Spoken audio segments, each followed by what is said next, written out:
My name's Tom Mumm, and I'm an independent filmmaker and one of the owners of Blue Juice Films and Blue Juice Comics. For the past 20 plus years, I've worked mostly in TV on shows like Comic Book Men. This is like a modern-day Willy Wonka and the Chocolate Factory.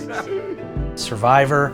Poverty, the tribe has spoken. Ghost Hunters International, The Apprentice. I've always been a big Omarosa fan, but Omarosa, you're fired. Thank you for bringing me Thank back. you very much. And Dual Survival, just to name a few.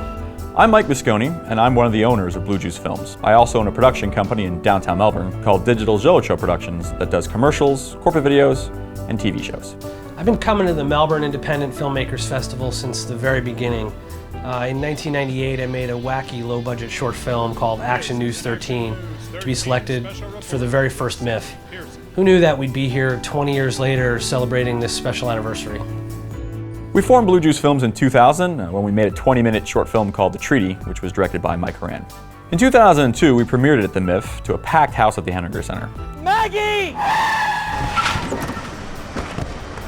That night, we were fortunate enough to win the Golden Apple Award for Best Film, which I think was the very first award that the MIFF gave out.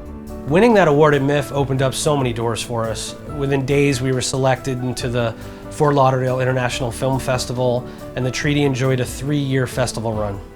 Over the years, the MIFF has been a great place for us to begin our festival circuit. In 2004, we premiered our children's short, Dudley and the Toy Keeper's Chest, which was directed by Patrick Algemus. Dudley was special to us. It had a very long festival run, including some Oscar-qualifying children's festivals, as well as the Niñas and Niños Festival in Mexico City, where it was translated into Spanish and played to a packed house. And all of that is because we kicked off at the 7th Annual MIFF with awards for excellence in Florida filmmaking and a special achievement in cinematography. We try our best to be as heavily involved with the MIFF as possible, and over the years it's given us a great venue to screen our films.